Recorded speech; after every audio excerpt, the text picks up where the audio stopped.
the laugh heard across the Atlantic. Long before the first tank rolled into Europe, the war had already begun. Not with bullets, but with words. From Berlin to Munich, Nazi propaganda mocked the American way of life. They sneered at the jazz, the fast food, the movies, and especially the cars. To German eyes, American automobiles were a joke, oversized, wasteful, clumsy machines for a soft and lazy people. How could a nation obsessed with comfort and chrome ever stand against German precision? Hitler himself praised the Volkswagen as the people's car, a symbol of discipline, efficiency, and order. The American car, by contrast, was portrayed as the toy of a chaotic democracy, built by untrained workers, driven by spoiled citizens. German engineers scoffed at Detroit's methods. They saw the American assembly line as crude mass production, quantity over quality, a betrayal of craftsmanship. They believed the future belonged to the few who mastered perfection, not the millions who built it together. But beneath the arrogance lay fear, because in the 1930s, even from afar, Germany could see what was happening across the Atlantic. Factories stretching to the horizon, machines stamping steel day and night, hundreds of thousands of cars rolling off assembly lines every month. Faster, cheaper, stronger.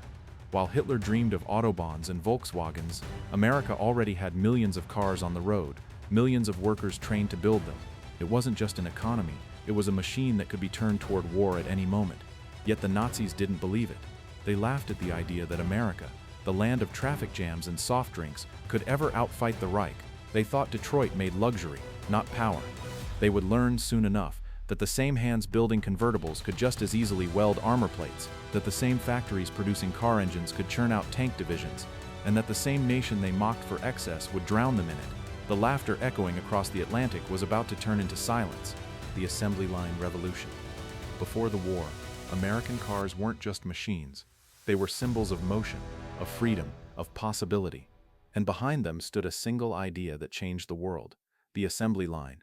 Henry Ford's vision had redefined how things were made. No longer would one craftsman build a car from start to finish. Instead, thousands of workers would each perform a single task, perfectly synchronized, a mechanical symphony of precision and repetition. By 1940, that idea had spread far beyond Detroit. It had become the foundation of the entire American industrial identity. Every refrigerator, every radio, every airplane engine, built faster and cheaper than the world thought possible. When war came, this system didn't need to be reinvented. It only needed to change its rhythm. Overnight, factories that once made Fords and Chevrolets began producing tanks, Jeeps, and aircraft engines. Ford's Willow Run plant, built in a single year, produced one bomber every 63 minutes. Chrysler's Detroit arsenal turned out tanks like cars, 22,000 of them before the war ended. To the Germans, this seemed impossible. How could a civilian economy convert so fast, so completely? But that was the secret. America's strength wasn't in a single genius or a single company. It was in the system, the rhythm, the workers who could adapt at the pull of a lever. German propaganda had mocked American cars as cheap and unrefined.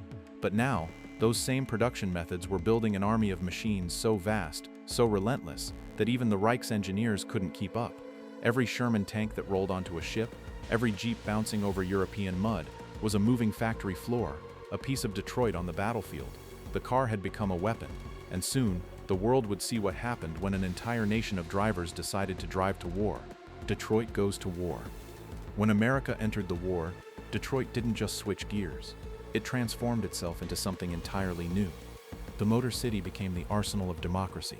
Every whistle that blew, every factory bell that rang, became part of a national heartbeat: steel, oil, sweat, and will. In 1942, the US government halted civilian automobile production. Not one new car would be sold for the next 3 years. The same plants that once built Buicks and Cadillacs now produced engines for B-24 bombers, half-tracks, armored cars, and tank destroyers. The paint that once gleamed on showroom floors now covered machines of war. Ford, General Motors, Chrysler, the Big Three, became the big guns. Their factories turned into fortresses of industry, running around the clock. At the Ford River Rouge plant, molten iron poured like rivers of light. At Willow Run, rows of women riveters hammered aircraft panels at breathtaking speed. In those endless assembly lines, you could see what Hitler had underestimated: the power of American cooperation. Detroit's workers weren't soldiers, but they fought their own kind of battle. They worked in unbearable heat, under deafening noise, producing more vehicles in a week than Germany could in a month. Every tank that rolled out carried more than armor, it carried a piece of every man and woman who built it. Soon, the numbers became impossible to ignore. By 1944, American factories were producing one tank every 5 minutes, one plane every 10, one Jeep every minute. It wasn't elegance that won the war, it was endurance, and yet the irony was sharp. The Germans, who had once laughed at America's lazy workers, now faced an army driven by their labor. The same factories that once sold dreams of comfort were now selling survival. Detroit had become what Berlin feared most, a city that could outbuild an empire. The arsenal of democracy. President Franklin D. Roosevelt called it the arsenal of democracy. It wasn't just a phrase, it was a promise. America would not only fight the war, it would build the war. From every state came the raw materials of victory: steel from Pennsylvania, oil from Texas, rubber from Ohio, labor from every corner of the country. And at the center of it all stood Detroit, the beating heart that pumped machines to every front line on Earth. The scale was staggering. Factories so vast that workers rode bicycles inside them. Trains loaded with tanks stretching for miles. Convoys of trucks leaving every hour bound for Europe, Africa, and the Pacific.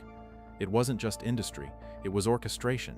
America's strength wasn't only in how much it could make, but how fast it could move. Every part was interchangeable, every process standardized. It was mass production turned into military strategy. While Germany relied on precision and craftsmanship, America relied on speed and volume.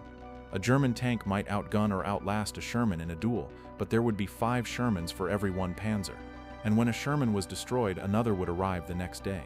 The arsenal of democracy was more than machines, it was morale. It reminded Americans that even those far from the front were soldiers in spirit. Every car mechanic, every welder, every factory nurse played a role in crushing fascism. By 1945, the contrast was complete. Germany, once proud of its engineering superiority, was starving for parts, fuel, and hope. Meanwhile, American engines roared across 2 oceans. The nation that was mocked for its cars had turned its assembly lines into the greatest war machine the world had ever seen. And the same wheels that once rolled across Route 66 were now rolling toward Berlin, from chrome to armor. Before the war, America's cars were works of art. Polished chrome, curved fenders, leather interiors, and shining hubcaps. They symbolized freedom, optimism, and motion. But after Pearl Harbor, all that shine disappeared overnight. Detroit stripped itself of glamour. Chrome was banned, the metal was needed for guns and armor. Rubber tires became military property. The same designers who once shaped elegant Cadillacs were now sketching armored hulls and gun turrets. The transformation was astonishing. A Chevrolet line worker who once fitted bumpers now welded tank plates. Ford stylists designed Jeep frames that could cross rivers and deserts. Engineers who crafted smooth V8 engines now built roaring diesel beasts for the battlefield. Even the advertisements changed. Buy a car became buy a bond. Showrooms became recruitment halls. Factories once selling speed now sold survival and pride. The American car industry didn't just adapt, it reinvented itself. It discovered that design wasn't about beauty, it was about purpose. The same aerodynamic principles that shaped car bodies now guided fighter planes. The same precision once used for dashboards was used for tank sights. By 1943, Detroit had produced so much metal that it was said the city could have built a wall of tanks stretching from New York to Los Angeles. The luxury of the pre-war years was gone, but something deeper had replaced it: unity. The roar of engines no longer meant leisure, it meant resistance, and the world was about to hear that roar on the battlefields of Europe. The Sherman rolls out. Out of the noise and smoke of Detroit's factories came one machine that would define the American war effort: the M4 Sherman tank.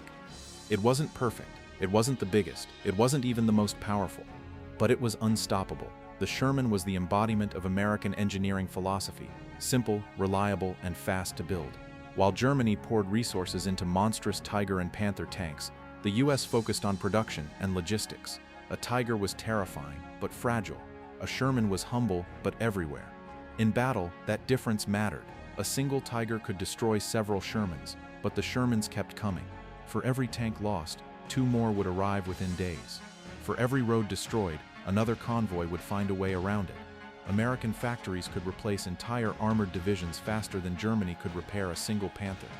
The Nazis fought with precision. The Americans fought with persistence. The Sherman became the backbone of Allied armored forces. It crossed deserts in North Africa, beaches in Normandy, and rivers deep into Germany. Its engine was the heartbeat of liberation. Soldiers joked that the Sherman wasn't built to win duels, it was built to win wars. And they were right. It wasn't one tank that defeated the Reich. It was the idea behind it, the unstoppable rhythm of production, the relentless efficiency of American industry. Every Sherman that rolled across Europe carried a quiet truth. The same nation mocked for its toy cars had turned the assembly line into a weapon of destiny when steel met the Reich. By 1944, Europe had become a symphony of engines. From Normandy to the Ardennes, American tanks thundered through France, closing in on the Reich. Villagers who once watched German convoys now saw stars and stripes on steel. The clash of machines was like two worlds colliding. German armor, elegant, precise, engineered to perfection. American armor, simple, abundant, built to move and endure. The Germans mocked the Sherman at first, calling it Ronson, lights up first strike. But soon, even they realized the truth. There was no stopping the flood. For every Tiger they destroyed, 5 Shermans appeared the next morning. For every mile gained, American engines grew louder, more confident, more inevitable. And in the distance, the Luftwaffe fell silent, starved of fuel, while American skies filled with bombers built in those same Detroit plants. It was an industrial duel, precision versus quantity, pride versus practicality. In the end, practicality won. The Reich had built masterpieces. America had built momentum. When U.S. tanks finally rolled into Germany, many soldiers laughed at the irony. The Nazis who once called American machines clumsy were now surrendering beside them, riding in the very vehicles they'd mocked. Steel had met steel, and arrogance had met its end. The day the mockery died. By spring 1945, the laughter had stopped. Germany was in ruins, its cities burning, its roads filled with refugees, its armies retreating or surrendering. And through the smoke rolled the machines they had once mocked. American tanks, tens of thousands of them, crawled across the German countryside. Their engines rumbled through the same towns that once hung Nazi banners declaring the superiority of German engineering. Now those banners were ash. To many civilians, the sight was surreal. The same Americans they had been told were weak, soft, addicted to luxury, were now driving unstoppable steel beasts, commanding the skies and feeding the starving. Women and children stared in disbelief as Jeeps and Shermans passed, painted with stars instead of swastikas. The soldiers inside weren't monsters. They handed out food, chocolate, and cigarettes, the same symbols of decadence once used in Nazi propaganda. The Reich's lies collapsed faster than its armies. German tank crews had learned the truth the hard way. They had seen their prized Panthers break down in mud while American Shermans rolled past, repairable in hours. They had watched their fuel run out while the U.S. war machine delivered endless convoys from across the ocean. It wasn't that America's tanks were invincible, it was that America never stopped building them. The war that Germany planned to win through precision was lost through exhaustion. And on the day the Third Reich died, it was not the Volkswagen or the Panzer that rolled through its streets, it was the Sherman, the Jeep, and the truck. The same Detroit engines once mocked for comfort had carried the sound of freedom across Europe, and as the dust settled, the world could see the irony written clearly in the rubble. The Nazis laughed at American cars, but in the end, they rode to surrender in American tanks, from defeat to dependence.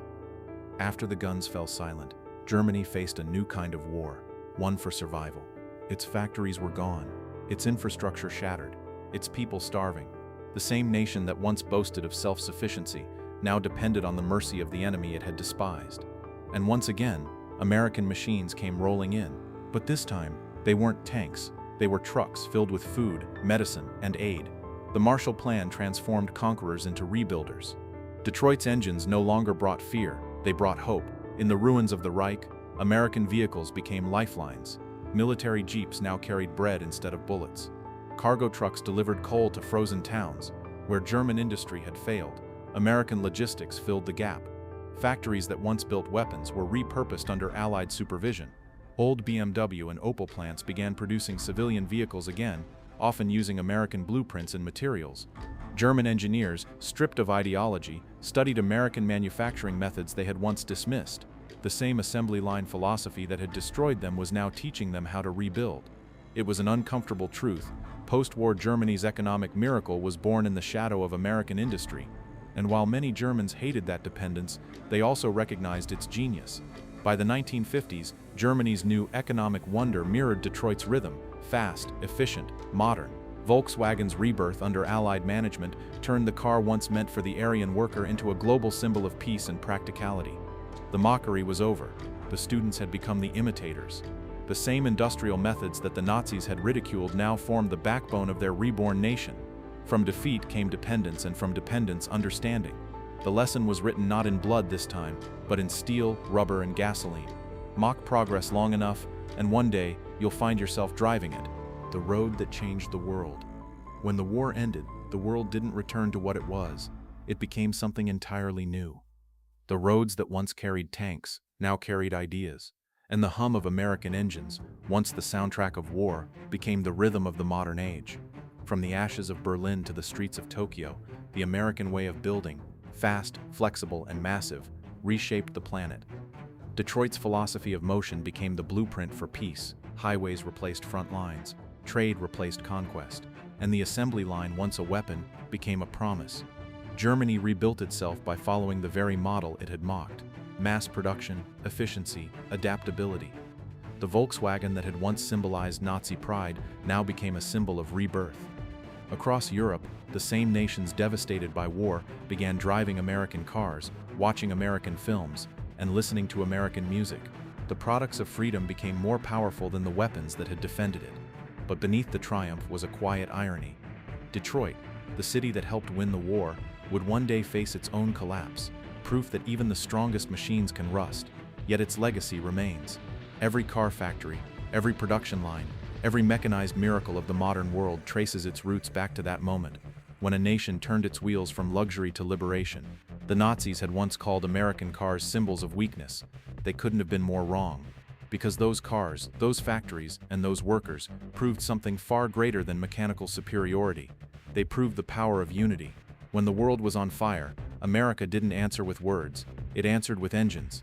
And when the engines stopped, they left behind not destruction but direction. The road that began in Detroit stretched across oceans, through ruins, and into the future. It carried a message written in steel: never underestimate a nation that knows how to build, because the same hands that make comfort can also make freedom. And long after the guns fell silent, the sound that remained was the sound of an engine starting,